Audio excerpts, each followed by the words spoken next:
And now, coming to you from an undisclosed location, it's the Novus Ordo Watch TRADCAST. You've gotta be kidding!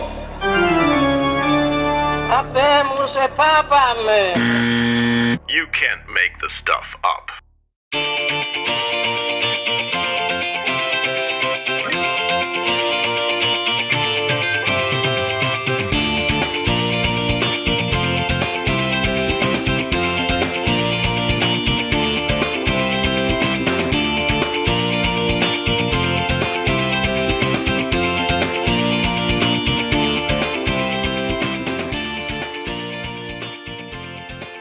In all the chaos and confusion of our times, we can take solace from the fact that each day that passes is one day closer to the end of the Vatican II religion.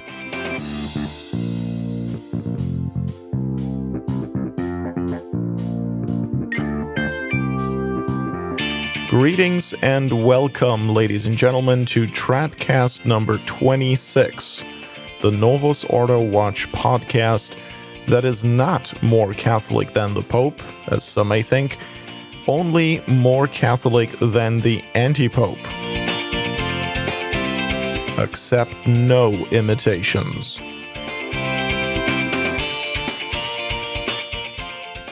Well, folks, I'm sure you've noticed that everything is getting crazier, faster, and more obvious by the day. Every day it is a challenge to get through the barrage of news and latest developments in the Vatican II Church, figure out what's actually significant enough to mention or analyze and critique.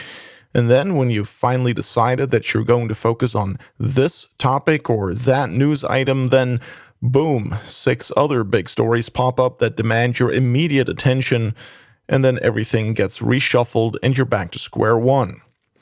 And that's what's been happening, and that explains why at this point I still haven't covered, for example, the conference in Rome just ahead of the Amazon Synod in October that a number of semi-traditionalist big shots spoke at and tried to once again justify their false opposition to Francis and the whole Vatican II religion.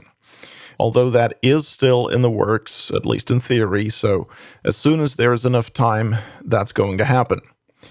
Now, I said false opposition. Of course, I don't mean to imply that everyone in it is somehow of bad will, malicious, evil, or whatever. Not at all. Many people are caught up in it by mistake, but that doesn't make it any less of a false opposition. By false opposition, I mean those people and organizations that resist the Vatican II religion in some fashion, but ultimately always recognize the hierarchy from which that religion comes as the legitimate Catholic hierarchy, thereby undercutting all of their resistance. And that's exactly why they can never win, so to speak. We live in a time of great deception, and it's very important, therefore, to understand that if we want to prevent or escape such deception, we can't let ourselves be swayed by emotional considerations.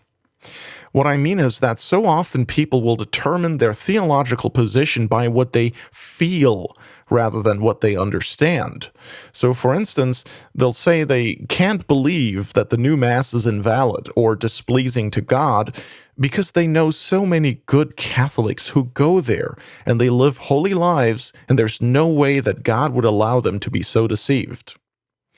Or that so-and-so is a really great and holy priest or bishop who's provided such good guidance to me, and he believes Francis is Pope, so that's why I believe Francis is Pope too. That kind of emotional false reasoning is a recipe for disaster. You're just asking to be deceived. Let's remember the warning our blessed Lord gave us in Matthew 24, verses 24 and 25. Quote, "For there shall arise false Christs and false prophets, and shall show great signs and wonders, insomuch as to deceive, if possible, even the elect. Behold, I have told it to you beforehand." Unquote. Now, the famous 19th century English priest Father Frederick Faber said the following about that. Quote, "We must beware then of dangers from within. We must be upon our guard even against Catholic books, periodicals, journals, and pamphlets, however specious they may be. Our blessed Redeemer said of the false prophets of the last days that they should deceive, if possible, even the elect. Now, we must remember that if all the manifestly good men were on one side and all the manifestly bad men on the other, there would be no danger of anyone, least of all the elect, being deceived by lying wonders. It is the good men, good once, we must hope good still, who are to do the work of Antichrist, and so sadly to crucify afresh the Lord, whom they do more than profess to love. Bear in mind this feature of the last days, that their deceitfulness arises from good men being on the wrong side." Unquote. And we have that source linked for you in the show notes for this episode, which you can find at TRADCAST.org. Just scroll down to TRADCAST number 26 and click on that link there. So this is absolutely crucial. People need to stop being attached to particular individuals that they look up to as their guiding lights to safely navigate them through the current ecclesiastical nightmare. The only guiding light you can always rely on per Catholic dogma is the Pope. Well, we don't have one currently, so don't look for a substitute because there is none. And for heaven's sake, please don't consider me your guiding light either, because I'm not. And that's one of the reasons why I don't even tell you my name, because it shouldn't matter. I'm not important here. I'm just trying to make known what the Church teaches and has said about these things, because the Church is the ark of salvation and her guidance is safe to follow. Now, at this point, you have to ask yourself, of course, how much more obvious it can get. The month of October was particularly rough with that Amazon Synod and the worship of that disgusting Pachamama statue in the Vatican and all that. But that was just the latest implementation of the Abu Dhabi heresy that was proclaimed in February of this year in the United Arab Emirates, remember? Francis signed a declaration with a Muslim imam that said that God wills the diversity of religions just as he wills there to be a diversity of languages, races, and sexes. That is apostasy. We've gone over that before, so I won't do that again here now. If you need more information on all that, please have a look at the show notes. We've got some links for you there. Then in September, Francis told the youth in Mozambique that religious differences are necessary. So that's pretty much the consequence of the Abu Dhabi heresy. If God wills there to be different religions, then differences between religions are necessary. And so if all of that is true, then what's to keep anyone from worshiping the pagan fertility goddess Pachamama in the Vatican, right? And so that's exactly what we saw. So the apostasy is super obvious now. The question then is, how could it be a deception if it's obvious?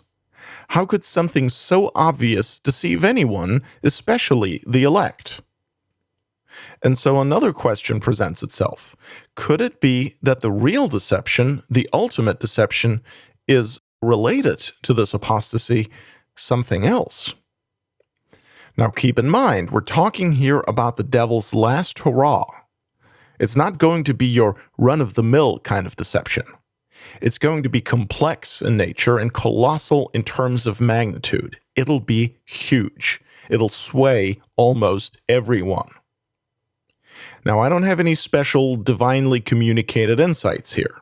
I'm not an oracle, but I do have an educated opinion. The ultimate deception here could be not Francis and his henchmen, but precisely those who appear to be offering the antidote to Francis, but are doing so from within the Vatican II Church, the Novus Ordo sect. In other words, I'm talking about people such as the Novus Ordo cardinals and bishops Raymond Burke, Gerhard Ludwig Müller, Robert Serra, Carlo Maria Vigano, Athanasius Schneider, and so forth, quite possibly including Benedict XVI himself. This whole intra-Novus Ordo anti-Francis movement is still developing, and we'll have to see what else happens. But don't consider it out of the question that one day a number of these resistors are going to have a coup inside the Vatican, drag Francis out of his Casa Santa Marta, and bring back Benedict XVI. I'm not saying I believe this will happen, only that we can't rule it out. We've seen a lot of odd things in the last 6 to 7 years in the Vatican, wouldn't you say? And so, again, don't allow yourself to be distracted by whether the individuals I mentioned here are of goodwill or not, whether they're sincere, pious, meaning to be orthodox, or malicious and intentional deceivers. It simply doesn't matter. I mean, it matters to their souls, of course, but not to the objective reality of what's happening. Either way, the result is the same. Now, you know that if Francis were to be removed from the Vatican and Benedict put back in, that everyone who considers himself an Orthodox, faithful, conservative, traditional Catholic would be cheering and celebrating, thinking that the great deception had finally come to an end.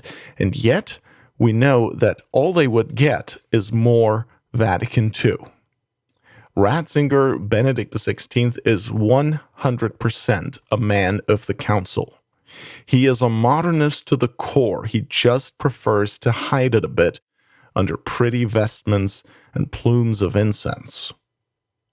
So the only thing a bringing back of Benedict would accomplish is returning to the modernism of Ratzinger rather than the modernism of Bergoglio. Whoop-de-doo. But at this point, so many people are so tired of Francis that they'd welcome all the errors and heresies of Benedict with open arms. And just as a reminder, among the many dogmas and doctrines Benedict denies, we must include papal primacy as defined by Vatican I, original sin as a deprivation of sanctifying grace, the necessity of infant baptism, no salvation outside the church, the physical resurrection of Christ, and so forth. You can check out links in the show notes for documentation on that. This is serious business, but most people would not care as long as they're finally rid of Bergoglio and all his drivel about tenderness and existential peripheries. Now, who knows what's actually going to happen? There's really no predicting this thing. But that something big will happen in the very near future is pretty clear because Francis turns 83 this month and only has one lung, and Benedict is already 92. Meanwhile, the Vatican whistleblower in hiding, Archbishop Carlo Maria Vigano, has given an exclusive interview to LifeSite, published on November 6th, and in it he said, quote, "For all of us Catholics, the landscape in the Holy Church is becoming darker by the day. The ongoing progressive offensive portends a real revolution, not only in the way the Church is understood, but also in the apocalyptic images it gives to the whole world order.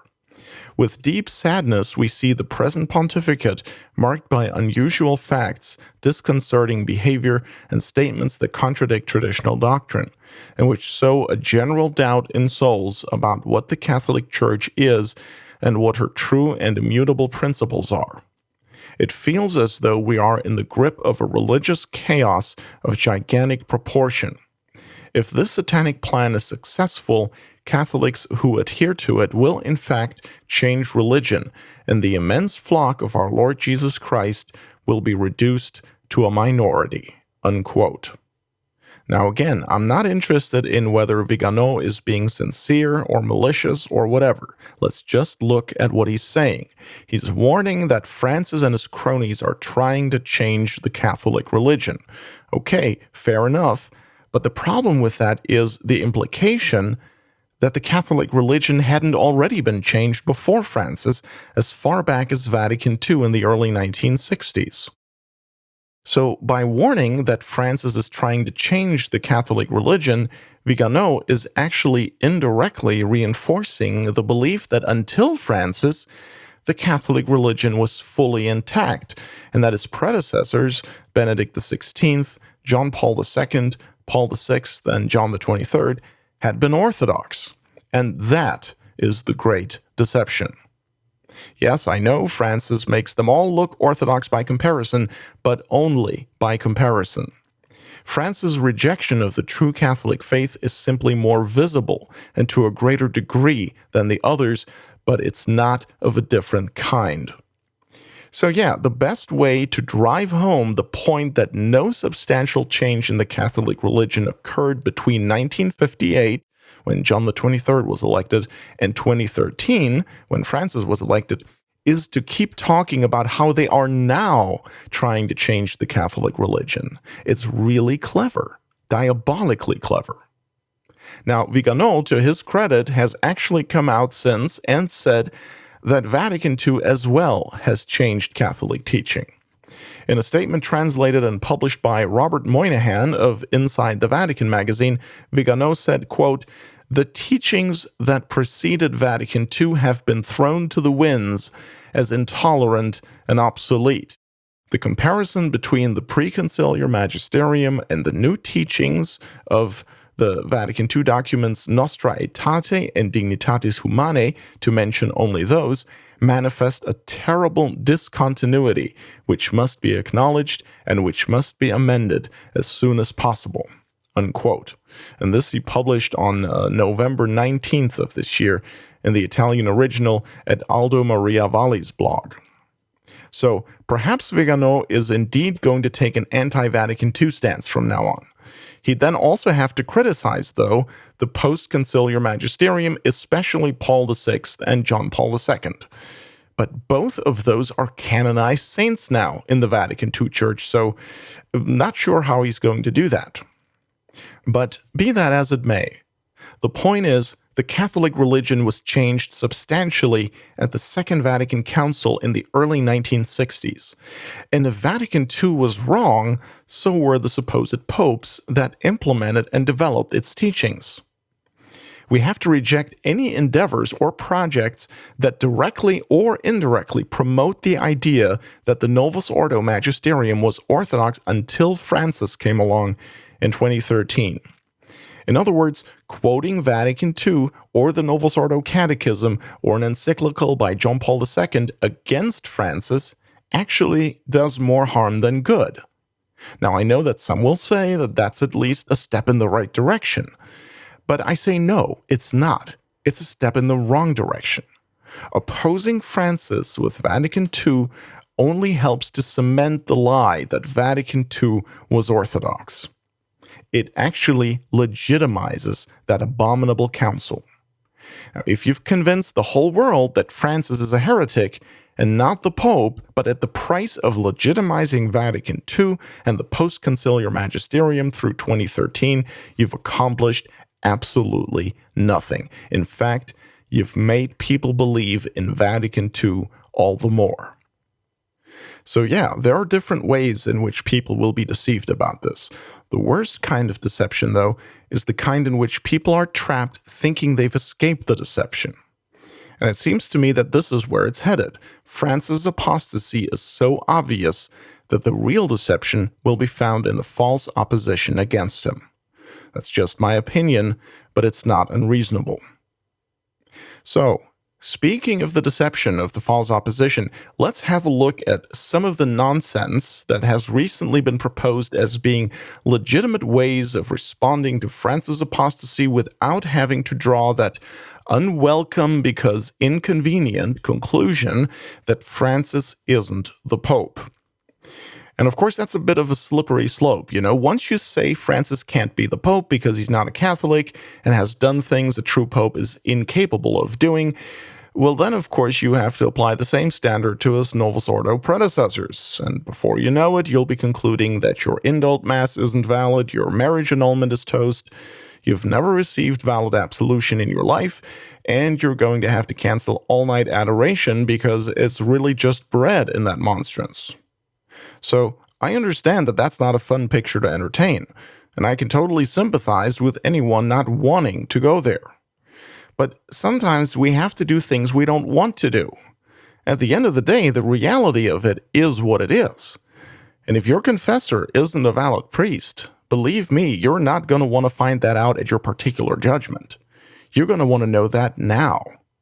Anyway, Father Jürgen Wegner is the district superior of the United States District of the Lefebvre's Society of St. Pius X. And in January 2019, he wrote the following in his newsletter. He begins by quoting the prophet Zechariah chapter 13, verse 7, "Smite the shepherd, and his flock shall scatter. So upon the common folk my vengeance shall fall." And Father Wagner says this, quote, "And who are the shepherds here on earth? They are none other than the bishops, including the heir of St. Peter, the Pope, who has been tasked by Jesus Christ to oversee the universal church. Many of the shepherds, including the pontiffs of the past half-century, have been struck. They have been struck by modernism, liberalism, relativism, and indifferentism. There is a crisis in leadership. In the wake of this striking, a tragic number of sheep have been scattered through defection to another confession, outright apostasy, or in the formation of schismatic groups propped up by novel theories of how the church can continue to abide with no shepherd at all." Unquote. Ooh, now there we have a little dig at Sedevacantism at the end. Did you notice? Well, I think that's ironic since he just said that the shepherd would be struck. And then he complains about people who recognize that that means the shepherd will be dead. He'll be gone, absent, not to be found. Oh well, what Father District Superior is doing here is giving a novel meaning to the term struck. He's saying that it means the Pope will defect into heresy, apostasy, whatever, but still be the Pope. And yet our Lord applied the words of Zacharias to himself in Matthew 26:31, and obviously we know how our blessed Lord was struck. And it wasn't a defecting into heresy or apostasy, it was the giving of his life for his sheep. And it stands to reason that if our Lord's vicar imitates his master in all things, then at one point he too will be struck in the same or a similar way. And that's exactly what's prophesied in 2 Thessalonians chapter 2, where St. Paul speaks of the restraining power, the papacy, being taken out of the way so that the mystery of iniquity can prevail for a short while, using the operation of error and punishment for people's sins, especially their lack of love for the truth. That the Pope himself cannot defect into heresy, at least not without immediately losing the pontificate, is taught by Vatican I, Dogmatic Constitution Pastor Aeternus, chapter 4. Quote, "This gift of truth and never-failing faith was therefore divinely conferred on Peter and his successors in the see, so that they might discharge their exalted office for the salvation of all, and so that the whole flock of Christ might be kept away by them from the poisonous food of error and be nourished with the sustenance of heavenly doctrine. Thus, the tendency to schism is removed and the whole church is preserved in unity, and resting on its foundation can stand firm against the gates of hell." Unquote. You can find that also in Denzinger, 1837, though the wording there is a bit different because it's a different translation. So, exit Father Wagner. Talk about false opposition. Next, we need to take a look at an argument by Father Thomas Weinandi. If the name sounds familiar, there's a reason for that. Weinandi is a Novus Ordo Capuchin who was a member of the Vatican's International Theological Commission and who was theological advisor for the Doctrinal Committee of the United States Conference of Useless Novus Ordo Bishops. But that's probably not why you've heard of him. You've heard of him because he's one of the few voices in Novus Ordo land who have publicly challenged Francis.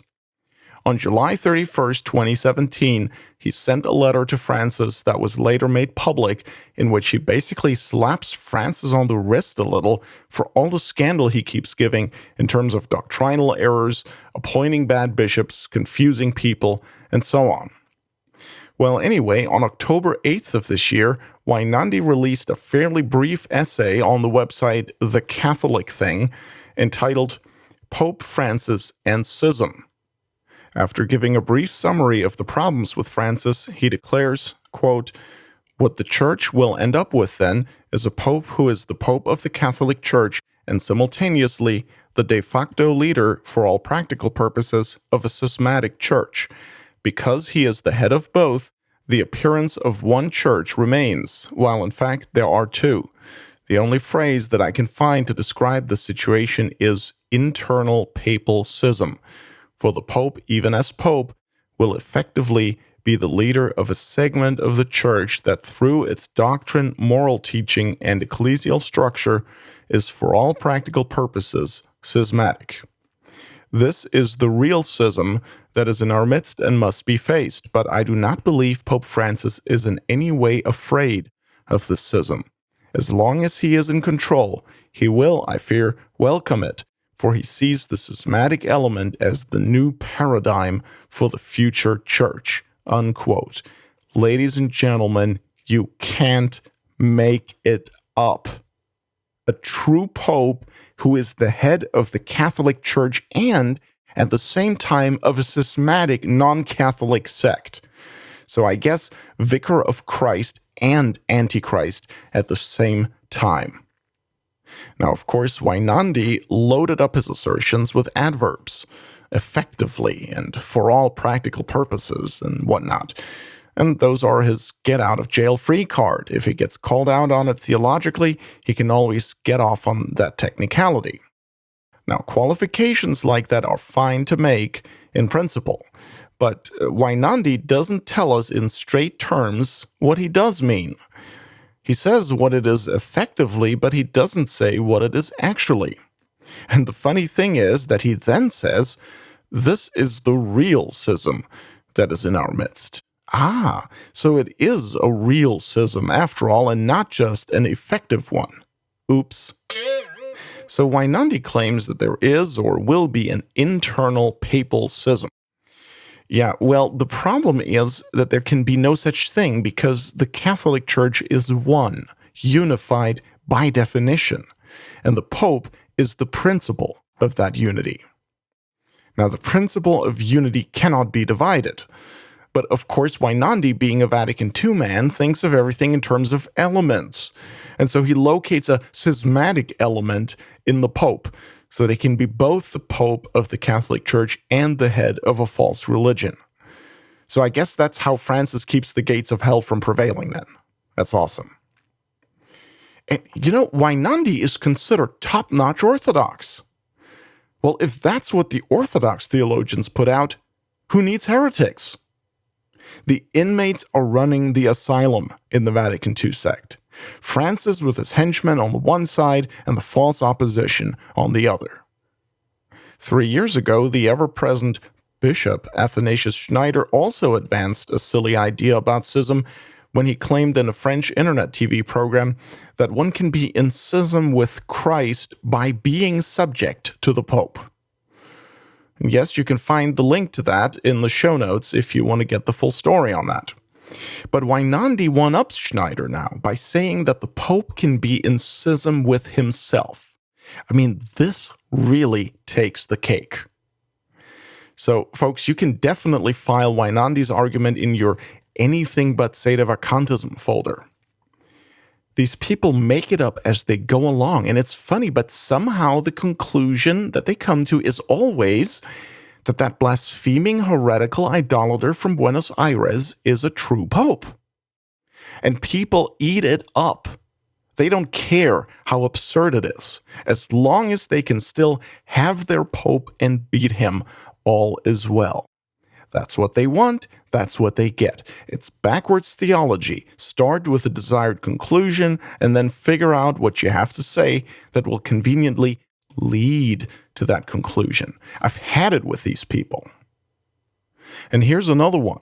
Dr. Peter Kwasniewski, retired college professor for Novus Ordo theology, who spends his time now freelancing and giving lectures and stuff. He wrote an article 2 years ago that just recently came to my attention, entitled, "But the Pope Said So, Excuses That May Not Help on Judgment Day." In that little essay, Kwasniewski presents a fictional dialogue between Christ and a soul at its particular judgment, based on past controversies involving true popes, specifically Liberius, Honorius I, and John the 22nd. Of course, what he writes is totally biased and founded on his own errors about the papacy. and is actually blasphemous because he puts words into our Lord's mouth that are abominable, such as referring to a pope as a false prophet and teacher. But of course, our blessed Lord established the papacy with the guarantee that it could never lead the faithful astray. And in fact, the very title of the piece is already misleading. The issue is not that the Pope said so. That's already a straw man. The issue is adherence to the papal magisterium.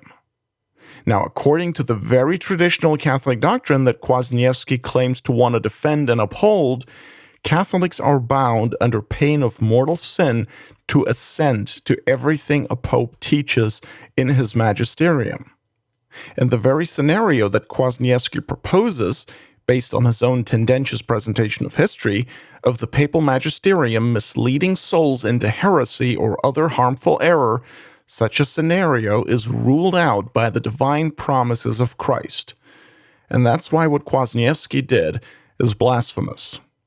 Talk about things that won't help on Judgment Day. In his 1833 encyclical Quo Graviora, paragraph 10, Pope Gregory XVI asked rhetorically, quote, "Should the Church be able to order, yield to, or permit those things which tend toward the destruction of souls and the disgrace and detriment of the sacrament instituted by Christ?" Unquote.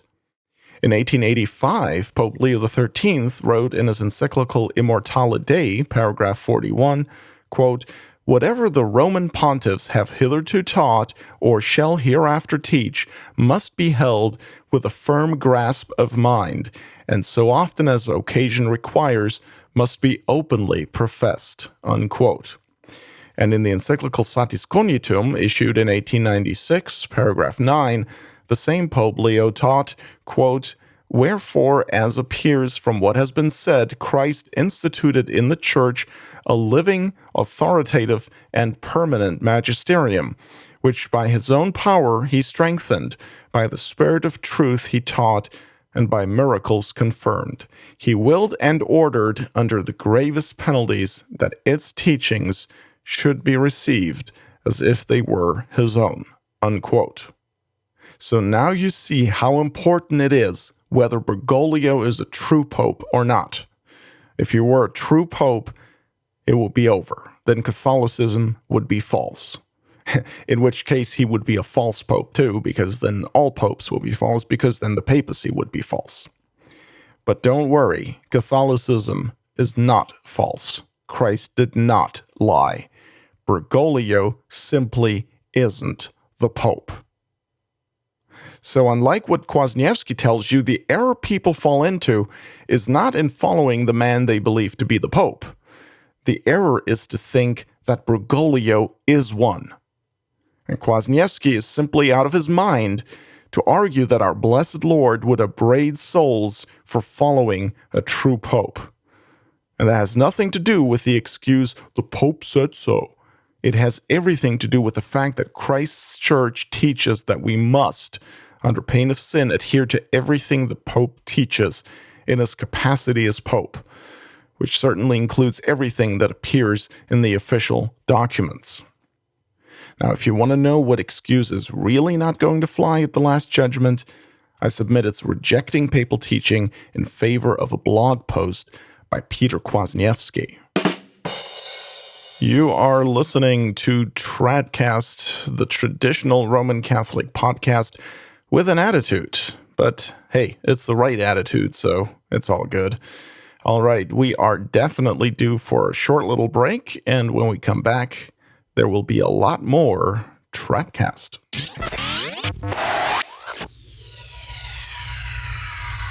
TRADCAST.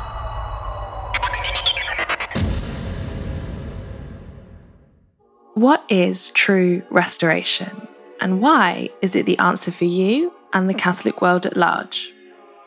On no other internet platform can you access a treasury of Catholic educational material, mostly in audio format, covering such courses as the Summa Theologica of St. Thomas Aquinas, Catholic spirituality, sacred scripture, Catholic history, papal encyclicals, the true nature and consequence of the Second Vatican Council, and much, much more.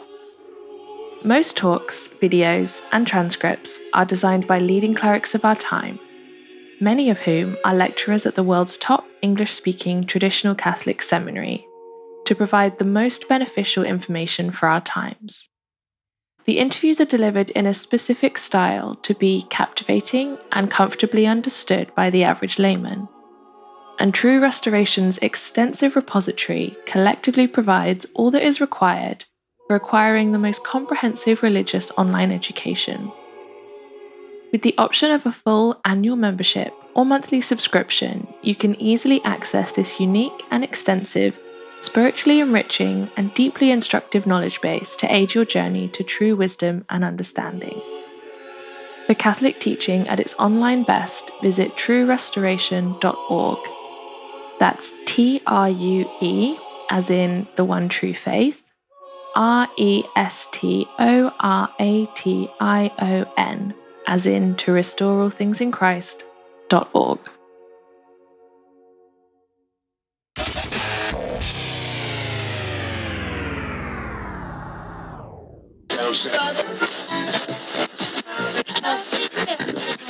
If you're looking for EWTN, this ain't it.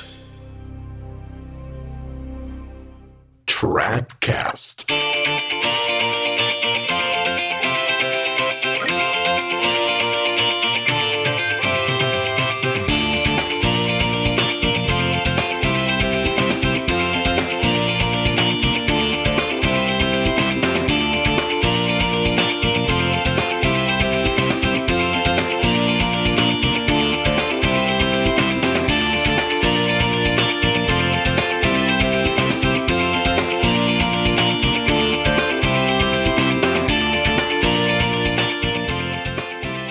The views expressed on this podcast are correct, and you may not be ready to admit it yet, but that is the reason you're listening, and that's okay.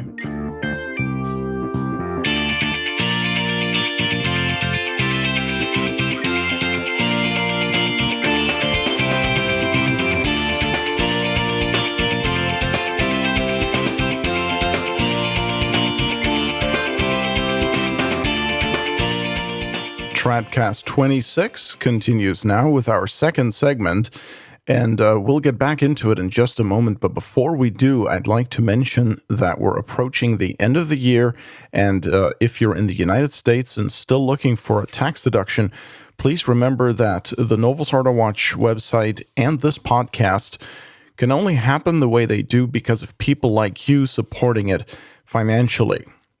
People from anywhere in the world can contribute in different ways, including by PayPal, by a check or money order, credit or debit card, or direct debit to bank account.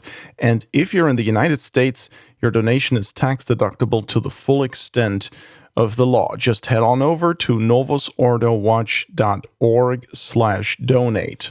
But enough of the money talk. Let's get back into things. We've still got plenty to talk about. For example, I'd like to say something about a tweet that was sent out by Steve Skojec, the editor of 1peter5.com, on September 10th of this year. And the tweet says this, quote, "I learned tonight that a social media friend lost a 1-year-old child last night. No idea what happened, but no indication she was sick. None of the arguments we're having here matter. None of them." Unquote. I have no doubt that the trauma and pain one experiences on losing a 1-year-old child are beyond description. There's no question that that is unimaginable to anyone who hasn't experienced it himself. In no wise do I mean to trivialize that in what I'm about to say. And I actually know a little bit about this sort of thing from my own experience because although I've never lost a young child, I have lost a sibling at an age when that isn't supposed to happen. So with that in mind, let's evaluate what Skojec said in that tweet. His comment was, "None of the arguments we're having here matter. None of them."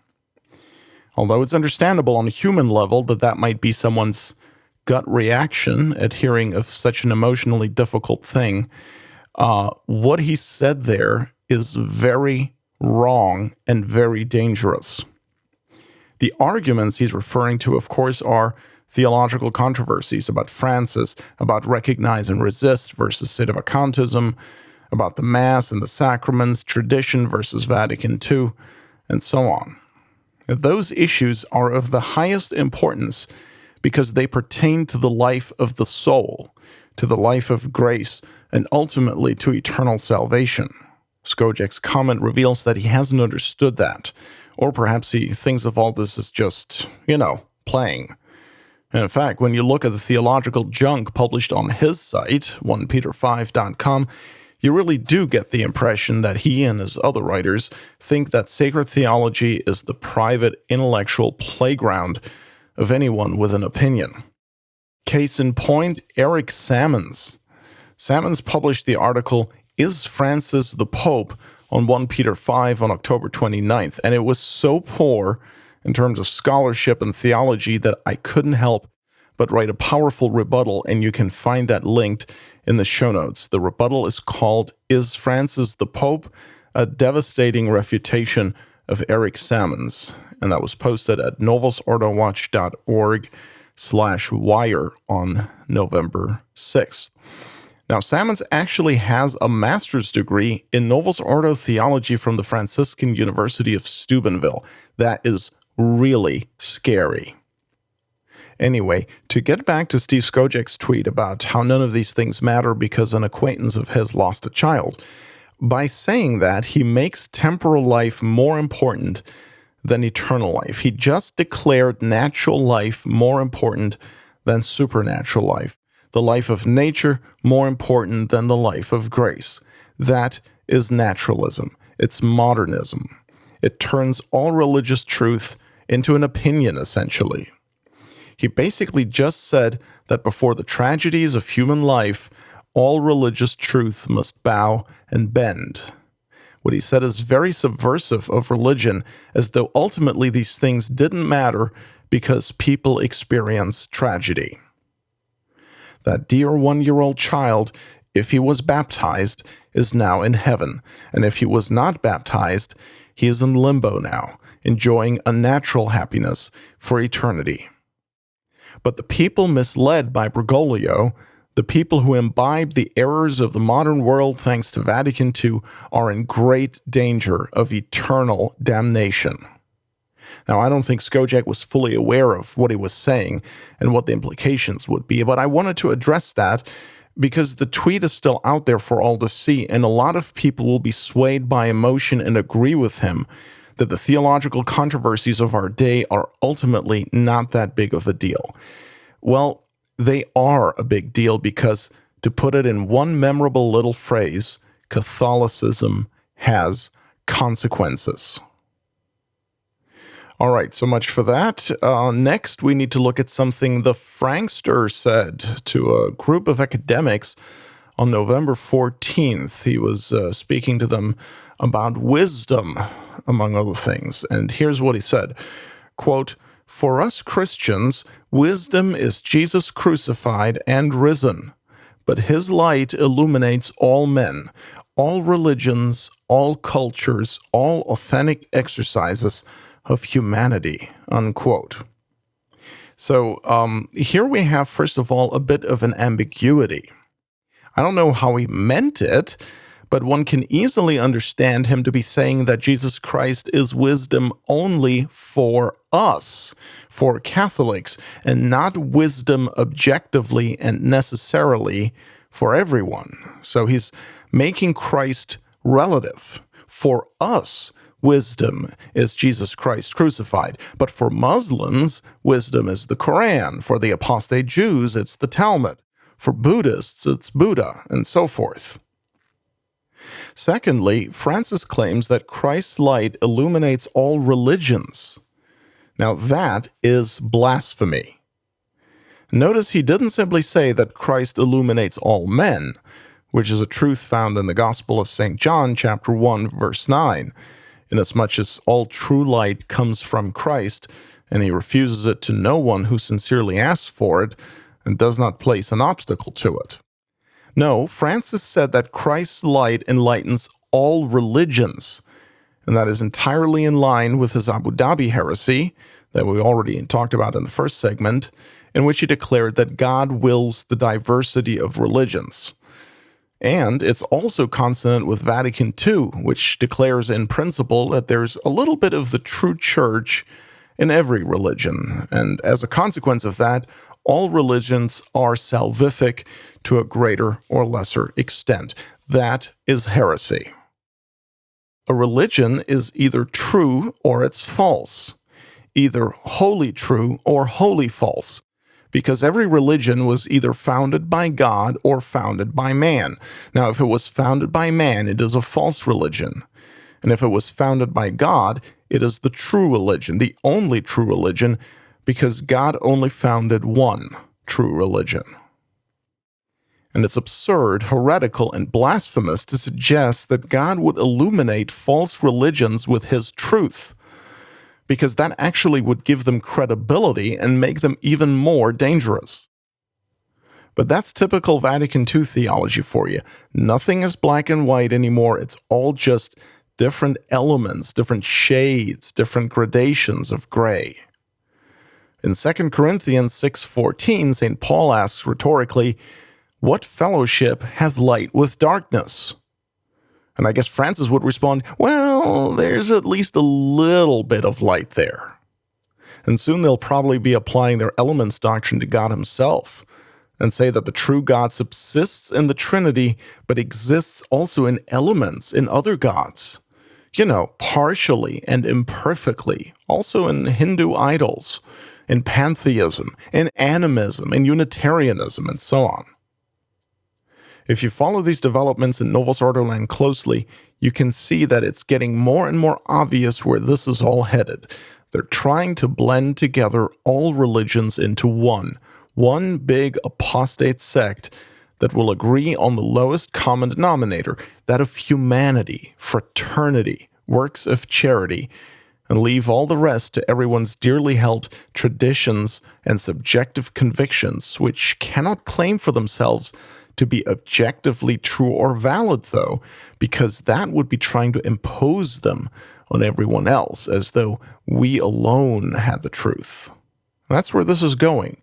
All religions are fine, all are valid, it's all the same God, just experienced in different ways, and so let's just agree to disagree on specific doctrines and just unite on the level of human dignity and fraternity, while always being in dialogue.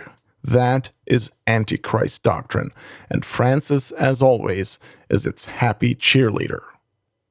By the way, in that same speech to academics, which you can find linked in the show notes, the papal pretender also claimed that there is a covenant between man and inanimate matter.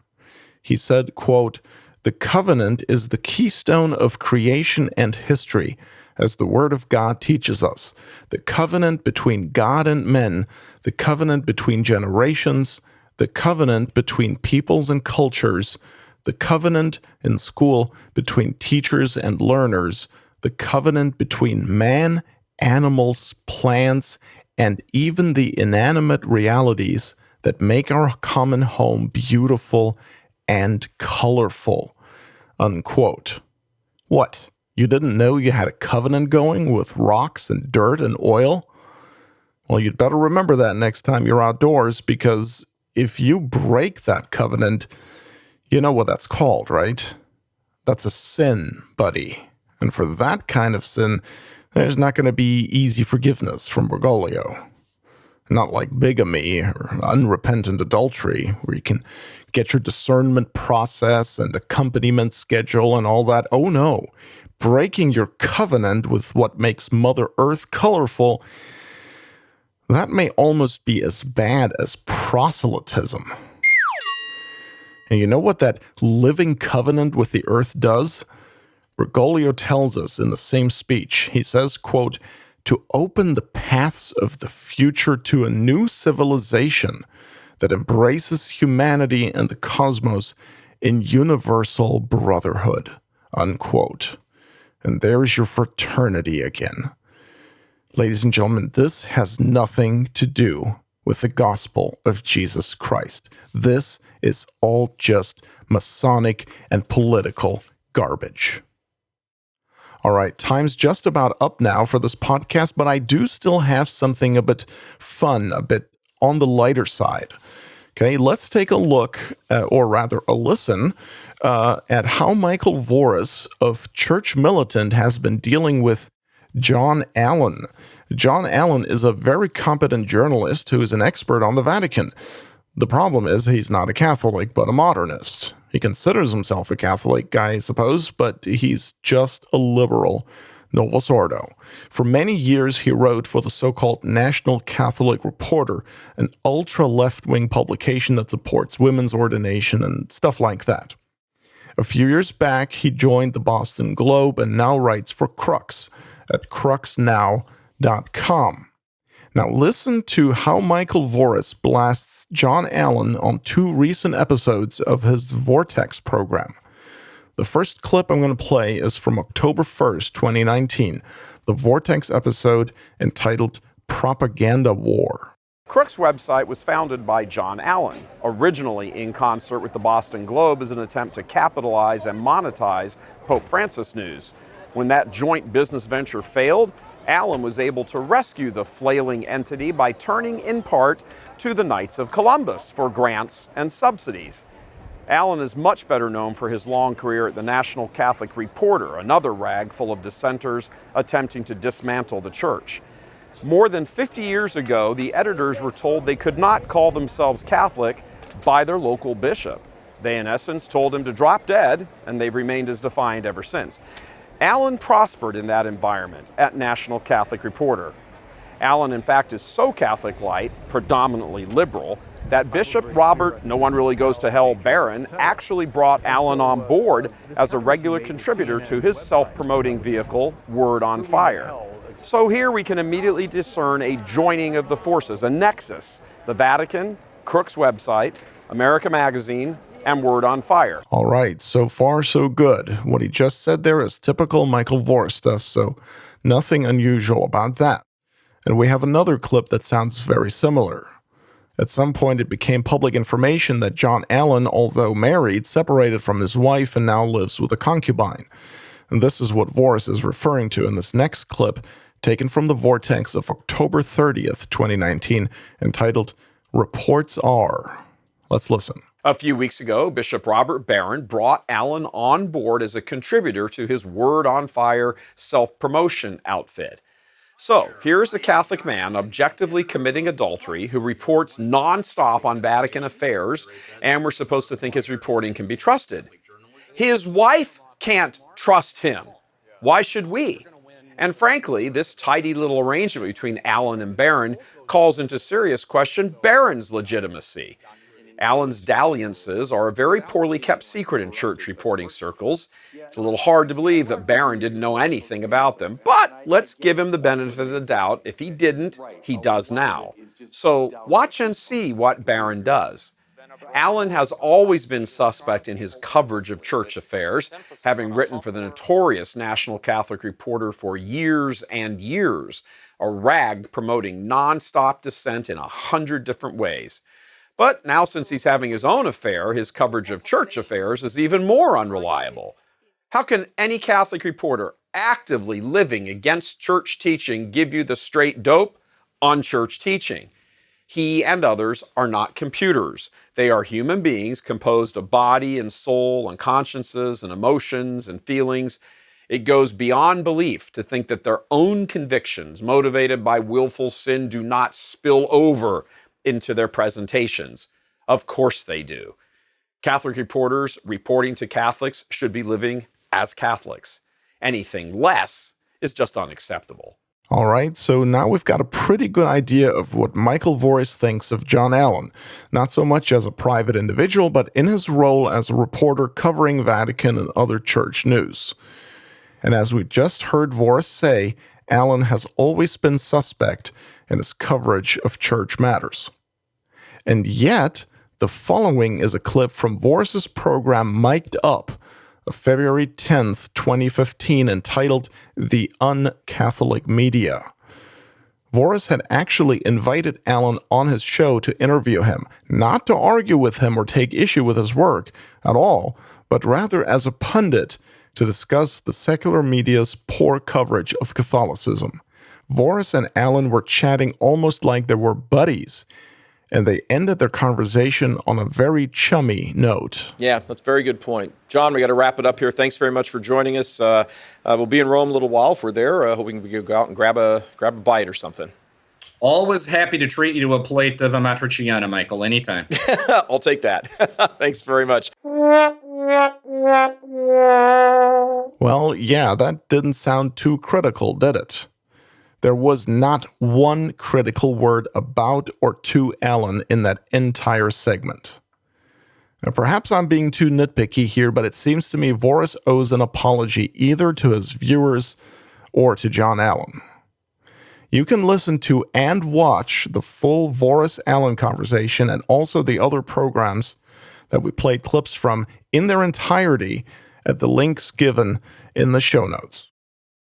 Okay, before we conclude this TRADCAST, I have a quick announcement to make. I did not forget, of course, about the review I've been promising of Taylor Marshall's book, Infiltration, The Plot to Destroy the Church from Within. Originally, I wanted to make it part of this podcast, but I've decided to dedicate an entire TRADCAST to just that. So it'll be a special edition TRADCAST number 27, and I'm planning on that to be released as early as January. So shouldn't be too long of a wait, and you won't regret it. In the meantime, if you enjoyed listening to this podcast, and if you listened all the way to the end, then you probably did, why don't you tell your friends and family about it? Just don't keep it a secret. And if you didn't like it, well, you know, we all have our crosses.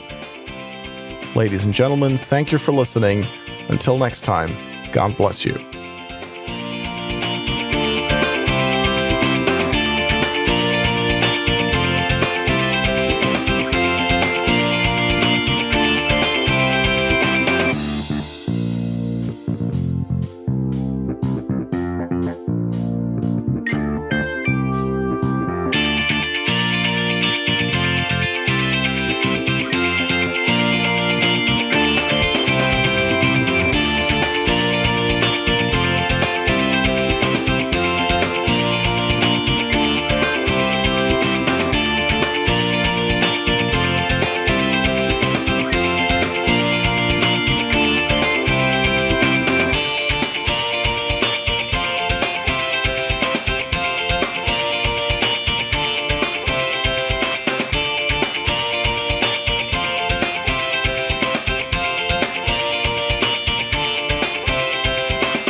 TRADCAST.